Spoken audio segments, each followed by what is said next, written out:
Michel est un psychologue de formation et de pratique quotidienne avec nous et avec son public à travers ses livres et ses présentations. C'est un éducateur, je dirais, de premier ordre. Michel est impliqué dans beaucoup d'activités entre les différents groupes d'intervenants dans des réseaux à travers le Québec. C'est un chercheur engagé et je dois dire que c'est quand même un éminent chercheur aussi, ici au Douglas. Oui, quand même. Sa sœur nous encourage à promouvoir ces choses-là. Et il a écrit un livre tout à fait fascinant autour des valeurs corporatives et l'intégration dans notre vie quotidienne, qui a eu des très belles critiques que moi j'ai lues avec beaucoup de plaisir, même que j'avais commencé à le lire une nuit d'insomnie, puis ça n'a pas réglé mon insomnie. Fait que ce qui est probablement problématique pour moi, mais pas pour la qualité du livre de Michel. Des bonnes critiques et sa sœur qui a dit dans ses critiques bof, c'est pas pire quand même comme livre. Vous allez voir que c'est un bon mélange entre la rigueur scientifique, l'humour et la vie quotidienne. Alors, ça me fait vraiment plaisir de vous présenter notre professeur agrégé à McGill et notre psychologue au Douglas, Michel Perrault. Bonne soirée. Merci. Merci, Anne. Pourquoi est-ce qu'on est ici ce soir? Je vais essayer de vous faire une petite introduction rapide. En fait, ce que je vais présenter, vous pouvez aller chercher de l'information sur mon site web ou sur le site du Douglas qu'on va mettre à jour aussi. Alors, j'ai l'impression que ça va être tellement fascinant que vous allez vouloir y aller pour aller trouver les études ou les documents que je vais citer. Alors, on va tenter ce soir de réfléchir à des choses qu'on connaît, mais qu'on met rarement bout à bout. Aujourd'hui, on a tous le micro-ondes, des brosses à dents électriques, des télécommandes, des appareils de toutes sortes pour faire la lessive. En fait, tout est intelligent. Hein? On a des appareils intelligents, un téléphone intelligent, on a une technologie qui est à notre service dans le quotidien. Au milieu des années 50, quand on pensait aux années 2000, et si vous regardez les publicités des années 50, on se disait, ça va être génial, parce que là, ils vont avoir robotisé plein de fonctions qui sont un peu abrutissantes. Et là, ça va être la société des loisirs. En fait, on a parlé de la société des loisirs à partir de 62, un sociologue français qui avait abordé la question. Et puis le terme s'est répandu partout parce qu'on avait l'illusion qu'on était avec l'automatisation des tâches, avec toutes les technologies qui nous arrivent, qu'on était pour pouvoir bénéficier d'un grand répit et de se comporter. En fait, quand vous regardez, il y a même la machine à popcorn automatique et le cellier de chez Costco. Alors, avec tout ça, on a une vie de pacha et on se disait qu'à l'époque où on vit, tout le monde serait heureux et pourrait vraiment profiter de la vie. Dans les faits, ce n'est pas tout à fait ça. Et on peut se poser des questions. Pourquoi aujourd'hui, on ne se sent pas si bien que ça? Puis, à titre d'exemple, je prends un sondage qui est fait à chaque année par la firme Crop à travers le Canada. Et il y a un sondage similaire qui se fait aux États-Unis puis dans d'autres pays, la firme Yankelovich qui travaille sur les tendances sociales, qui fait la même chose. Puis il y a cette question-là. Ça revient à dire, mon rythme de vie est beaucoup trop rapide. J'ai l'impression de passer à côté de choses et d'expériences parmi les plus importantes que la vie peut m'offrir. Et il y a la moitié des gens qui disent ça. Ça varie, 52, 53, ça rebat. On a la moitié des gens aujourd'hui avec notre richesse, avec l'état des connaissances et toute la quincaillerie, l'arsenal qu'on a, qu'il soit digital, intelligent ou autre, et on est la moitié des gens à dire que malgré tout ça, on manque de temps et on passe à côté de choses qui sont importantes. Il y a même une étude américaine, et j'ai regardé une qui a été faite en 2009, mais c'est aussi un suivi de tendance qui disait que la moitié des Américains qui sont sondés estiment que le manque de temps est pour eux encore plus important que le manque d'argent dans leur vie. Et peut-être que si on faisait le sondage en ce moment, on réaliserait que les gens qui sont ici dans la salle ont volé du temps quelque part pour se retrouver ici. Et pendant qu'ils m'écoutent ou qu'ils ne m'écoutent pas, ils pensent à d'autres choses qu'ils sont en train de manquer puis qu'ils devraient faire, puis ils se demandent comment ils vont réussir, peut-être en sortant 5 minutes plus vite, peut-être en évitant le pont Champlain, je ne sais pas trop, mais comment ils vont faire pour reprendre le collier puis rattraper du temps qui est toujours volé. Et ça, c'est une impression qui est partagée par beaucoup de gens.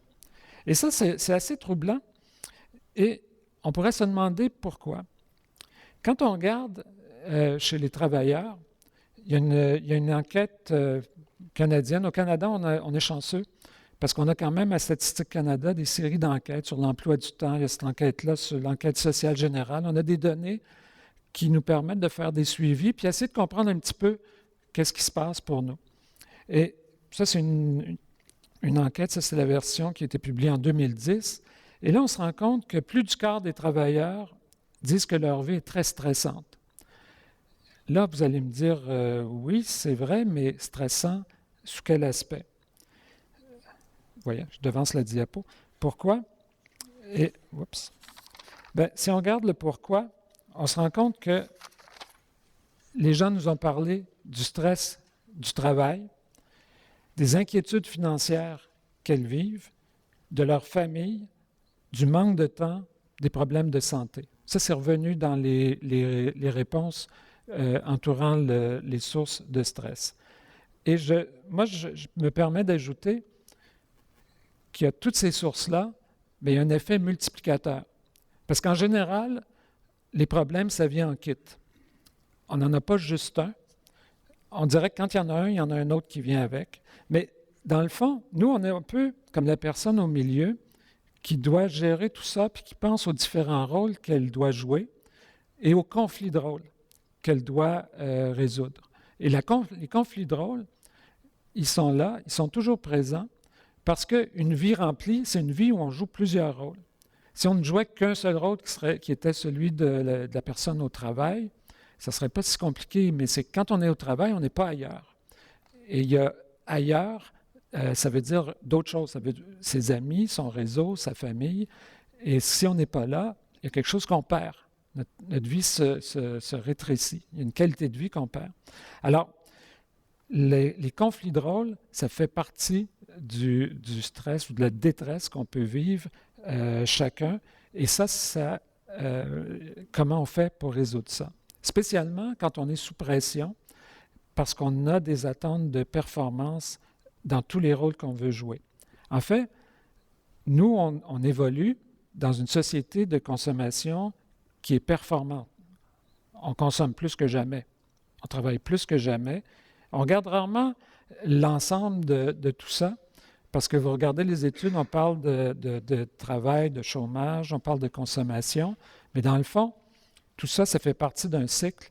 Et ce qu'on souhaite dans ce cycle-là, c'est qu'il y a quand même beaucoup d'endettement, ce qui stimule les gens à travailler, puis à rentrer de l'argent, puis ensuite à consommer et maintenir le cycle. Hein, si on regarde je sais pas, les indices économiques, on regarde toujours la croissance. Si on est stagnant, si on arrête, c'est le produit national brut, là, il faut toujours qu'il soit en croissance. Sinon, on n'a pas l'air de générer de richesse. Alors, notre société de consommation, on pourrait dire qu'elle est une société d'hyperconsommation. Alors, on peut s'entendre là sur les différentes bulles là-dessus, mais si on regarde l'endettement des Canadiens, c'est à peu près 4 des revenus qu'ils génèrent. Et si on regarde il y a 20 ans, c'était 20 Je regarde là, en 80, c'était 20 l'économie. Si on regarde la consommation, à chaque année, on jette 2 millions de téléviseurs au Canada. Puis ça, c'était avant qu'on ait la vague là, où on les change. Là, Alors, cette année-là, on doit en avoir acheté 4 millions. Mais on est dans une société d'opulence. Un appareil cellulaire, ça nous durait 18 mois en moyenne.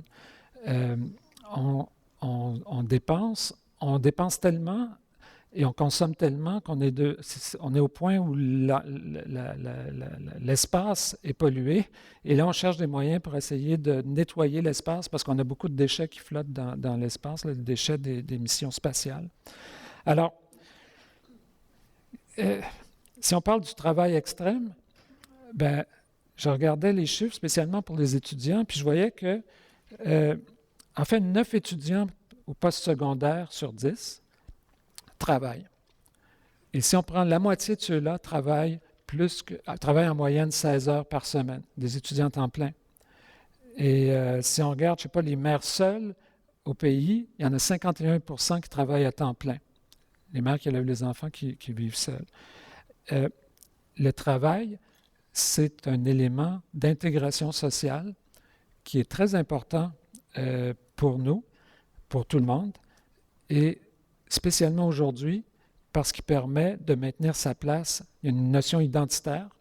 Ça nous permet de montrer qu'on contribue à la société. Nous, en santé mentale, spécialement pour ceux qui ont des troubles graves et persistants, on a des programmes de réinsertion à l'emploi, on a des programmes de soutien, il y a des ateliers protégés, il y a plein de formules qui font que les gens peuvent aussi contribuer et aussi avoir une gratification. Ça veut dire, moi, je participe aussi à la société.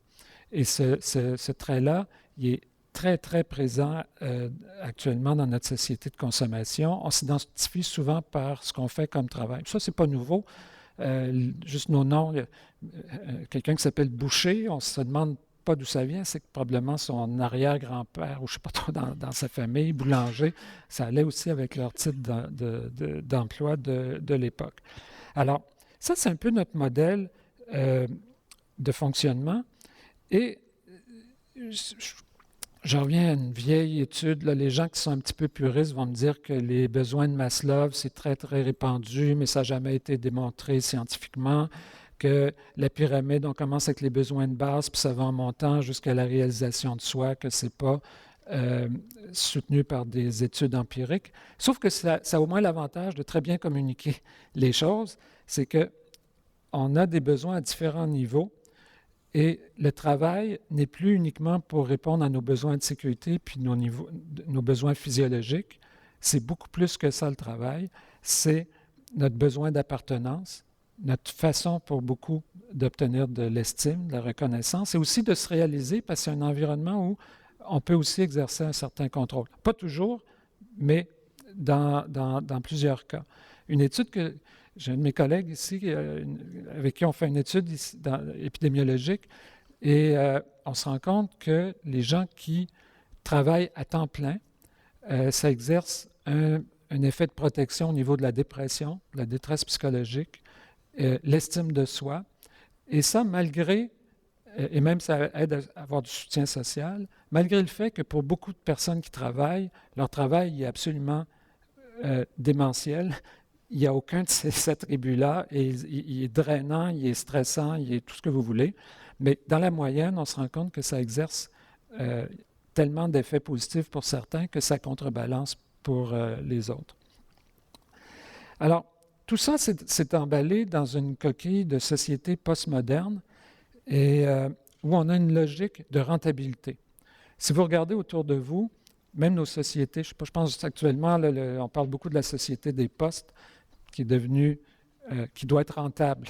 Alors, ce qu'on fait, tout simplement, c'est qu'on transfère une vocation qui était, qu'on assumait collectivement, et ce qu'on souhaite, c'est que les activités soient prises en charge par des entreprises privées par un souci de rentabilité. C'est-à-dire, on va payer, puis là, ils vont arrêter de livrer à domicile, puis là, d'autres firmes vont le faire. C'est une dépossession d'un établissement qui se voulait, je sais pas, une société d'État qui devait offrir des services à l'ensemble des citoyens. Alors, il y a beaucoup de tiraillage, mais c'est un peu notre logique. C'est vrai, en communication, moi, j'ai travaillé 4 ans à Radio-Canada avant de venir ici, et c'est un peu, si je regarde l'évolution, puis c'est beaucoup ce qui s'est passé, c'est on veut la rentabilité de nos sociétés, de nos pays et de nous-mêmes.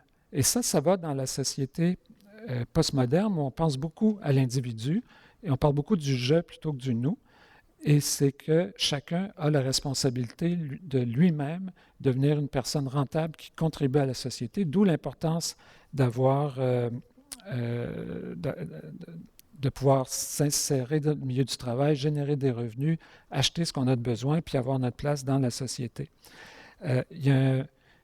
Michel Foucault, c'est un philosophe français qui n'est pas toujours facile à lire, mais dans les années 70, dans un texte de cours qui donnait à Paris, qui s'appelait Le capitalisme d'entreprise, disait que chaque agent économique ou chaque ménage est assimilé à une entreprise à la fois autonome et responsable. Il y avait une vision de l'économie un peu, je dirais, précurseur de ce qu'on vit aujourd'hui, parce qu'on est venu à penser à agir comme les entreprises pour surmonter nos difficultés d'adaptation à la vie moderne. C'est ce que je vais essayer de vous démontrer.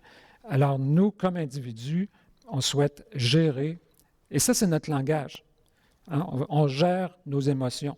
On gère, et il y a Vincent de Gauljac, un Français, un sociologue du travail en France, qui a écrit un livre qui s'intitule « Malade de gestion ». Quelque chose du genre, là, je paraphrase, mais qui a tiré cette réflexion-là jusqu'au bout. Mais nous, dans notre langage, on veut performer, on veut optimiser notre temps, rentabiliser notre travail, notre temps, s'investir, accroître son capital de compétences, compétitionner. Tous ces termes-là, ce n'est pas un hasard qu'on les ait récupérés dans notre langage. Et même nous, quand on intervient en santé mentale, on parle, par exemple, pour les troubles anxieux, on va dire gérer ses émotions, on gère. Et ça, c'est un langage qui est tiré du paradigme commercial et entrepreneurial. Alors, penser comme une entreprise, c'est aussi croire que tout peut être résolu par plus de formation, de gestion, de promotion. C'est souvent les thèmes qui reviennent dans le milieu des affaires. Et j'ai mis en parenthèse ce que ça implique pour nous, parce que si vous regardez les études sur le stress et les facteurs qui sont associés au stress ou à la détresse, on parle de mise en doute de sa compétence. Si moi, je veux induire un inconfort ou du moins un sentiment de stress, une impression de stress chez quelqu'un, si je mets sa compétence en doute, si je ne lui offre pas une possibilité de contrôler son environnement, si on pense au burn-out, si on pense à la dépression, on a une perte, on a l'impression, un sentiment de perte de contrôle de ce qui arrive autour de nous. C'est un investissement qui se fait, mais sans nécessairement sentir qu'il y a un retour, qu'on a une prise sur ce qui se passe autour. Et de reconnaissance, de connaissance et de reconnaissance, puis je le traduis aussi par la promotion. Alors, ce que je veux vous dire, je vais essayer de vous illustrer ça un petit peu mieux, mais on est pressé, on a épousé les valeurs d'entreprise et ce faisant, on a épousé aussi cette notion que tout est urgent. La durée de vie d'une entreprise, au Canada, une entreprise qui vient au monde, d'ici 3 ans, là, enfin, en 3 ans, on a 2/3 des entreprises qui n'ont pas survécu, de nouvelles entreprises. On s'attend, si on regarde les plus grosses, qui sont les plus résistantes, on s'attend, si on regarde dans le Standard & Poor's, le 500, si on regarde aujourd'hui, on se rend compte qu'on a une moyenne de durée de vie de 20 ans, alors que si on recule au début du 20e siècle, on avait une durée de vie, une espérance de vie de 60 ans. Les grosses firmes duraient plus longtemps. Puis, c'est pas si on réfléchit. L'autre fois, j'écoutais la chanson de Robert Charlebois, Lindbergh, puis toutes les compagnies aériennes qu'il nommait ont toutes été sous faillite. Eastern, Western, Northern, Pan American. En fait, quand on y pense, c'est pas et si on fait le tour des grandes entreprises autour de nous, elles ont toutes disparu, fusionné, sont réorganisées. Il y en a qui ont survécu, mais on oublie toutes celles qui ont disparu en cours de route. Mytel en étant une grande Canadienne. Et si vous êtes une entreprise qui a une espérance de vie de 5 ans ou qui vit par un rapport trimestriel ou qui essaie de survivre d'une année à l'autre, vous êtes dans un mode de vie nomade. Vous essayez de survivre, d'exploiter le plus possible votre environnement dans l'option de survivre jusqu'à jusqu'au prochain rapport trimestriel, jusqu'à une prochaine assemblée d'actionnaires, jusqu'à une fusion, Et cette philosophie-là de compétition qui vient aussi avec la mondialisation, la digitalisation de tout, ajoute une pression très forte, à la fois sur les entreprises et sur les travailleurs. Et dans beaucoup de cas, les entreprises n'offrent pas cette espèce de protection, c'est qu'on transfère la pression directement sur les travailleurs et cette pression-là est néfaste pour la productivité des gens parce qu'on leur dit on est en compétition, on a de la difficulté, il faut que vous travaillez plus et de tout simplement transmettre cette pression très forte ne va pas nécessairement, va occasionner plus d'improductivité que de productivité parce que là, on n'a pas protégé ce milieu-là pour que les travailleurs s'épanouissent, puis puissent fonctionner, soient créatifs et puissent avancer. Alors, je vais essayer rapidement de vous parler de ces grandes pathologies que je vais essayer que j'ai inventées en partie. On est dans une société complexe. On a besoin de formation pour beaucoup de choses. Les formations, moi, je suis psychologue. Avant un psychologue, on disait ça peut faire tout, de la psychothérapie, adulte, jeune. C'est plus vrai maintenant, il faut spécialiser. On a des neuropsychologues, pour la psychothérapie, même un psychologue doit avoir sa formation continue. Il est lui-même responsable de s'assurer d'obtenir les crédits. C'est mêlé avec d'autres disciplines qui, elles aussi, ont le droit de faire de la psychothérapie. Et là, l'identité du psychologue qui avait un champ d'action qui était comme circonscrit, unique et très bien identifié, c'est un petit peu plus complexe. C'est vrai pour la plupart des disciplines. Et ça nous amène à cette notion où on doit nous-mêmes prendre la responsabilité de se former, de maintenir sa compétence à jour pour pouvoir travailler en collaboration avec nos autres collègues. Alors, on est dans une société complexe et je vais juste, pour illustrer mon propos, vous démontrer quelque chose. Est-ce qu'il y en a qui sont sur Facebook ici? Est-ce que vous pouvez lever la main? Oh boy! Ça veut dire... Merci. Mais ça veut dire les 2/3 sont sur Facebook. Est-ce que... attendez, je vais vous montrer quelque chose.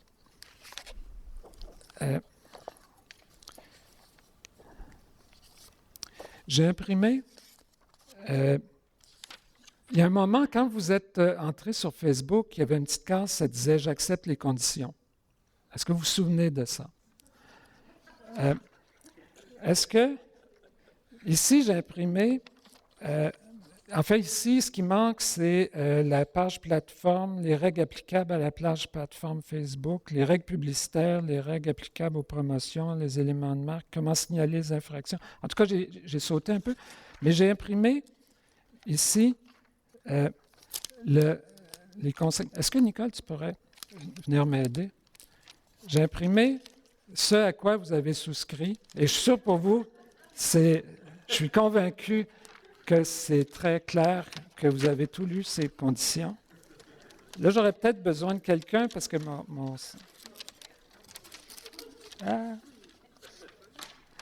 vous remercie. Mais ça passe sur Facebook, c'est l'autre ou la même chose? Ça, ce sont les conditions d'utilisation de Facebook. C'est pourquoi je ne suis pas là-dessus. Mais c'est pour ça que vous êtes objectif, vous pouvez venir. Alors, oui, là, écoutez, on ne va pas prendre toute la soirée, il nous manque une section ici. Et il y a une autre section. Ouais. Alors, mais je suis convaincu que si je vous lisais tout ça, ça vous reviendrait à l'esprit. Bon, écoutez, vous avez compris. Oui, il y en a d'autres en tout cas. Mais vous avez compris le principe. C'est que vous avez accepté ces conditions-là. Et quand on accepte les conditions, on est d'une certaine façon piégé parce qu'on n'a pas compris tout ça. Et on est dans une société où quand vous prenez une assurance, j'ai des collègues en voyage, je ne prends pas de chance, je prends l'assurance. Mais c'est la deuxième couverture qu'ils ont cette fois-là parce qu'ils ont déjà une assurance collective, ils en prennent une autre parce qu'ils veulent s'assurer, mais ils ne savent pas très bien c'est quoi les conditions. La littératie financière nous dit, il y a une étude récente de Boisclair qui nous disait que 40% des Québécois, même je me demande si ce n'était pas une étude canadienne, ne comprennent pas 3 questions de base sur la diversification de leur placement, même sur le taux d'intérêt composé, des questions vraiment de base. Et ces gens-là, s'ils sont sur Facebook, en fait, ça prend sûrement une armée d'avocats pour essayer de décrypter ça. Si vous faites votre rapport d'impôt, il y a 160 pages d'indications sur comment le remplir. Et notre vie, elle est théoriquement plus simple, mais dans les faits, on a un niveau de complexité qui est très, très élevé. Nous-mêmes, en santé mentale, on a aujourd'hui, avec la dernière version du DSM, on a autour de 300 catégories de diagnostics. Dans les années 50, il y en avait une cinquantaine, à l'âge 60. En tout cas, on a multiplié la complexité. Alors, ça nous amène à une sorte de sentiment d'impuissance. Vous savez, si vous êtes à l'aéroport, puis vous ne savez pas exactement où vous allez, puis d'habitude, on est très serré dans le temps, hein, il faut courir, on suit le flot. Puis, parce qu'on ne sait pas très bien où on va. Et c'est un peu si vous venez ici, vous voyez des gens, puis vous ne savez pas quelle salle, vous suivez le flot. C'est un petit peu ça qu'on fait quand on ne se sent pas très compétent, on suit le flot. Et on en vient à croire que l'erreur n'est qu'humaine, que c'est notre responsabilité. Il n'y a pas de mauvais outils, seulement de mauvais usage. Mon téléphone, c'est moi qui n'ai pas lu les instructions. Si j'imprimais les instructions pour un téléphone intelligent, là, puis on calcule 1 million d'applications possibles, là, je pense qu'on serait encore ici pour plusieurs semaines. Mais le but des formations, et qui ont évolué depuis les années 50, où on formait des gens qui arrivaient des milieux agricoles, tout ça, qui n'avaient pas d'instruction. Le but, c'était surtout de leur apprendre à faire fonctionner c'était l'ère industrielle, des machines. Ces gens-là, ils ont fait prospérer, en fait, l'Amérique.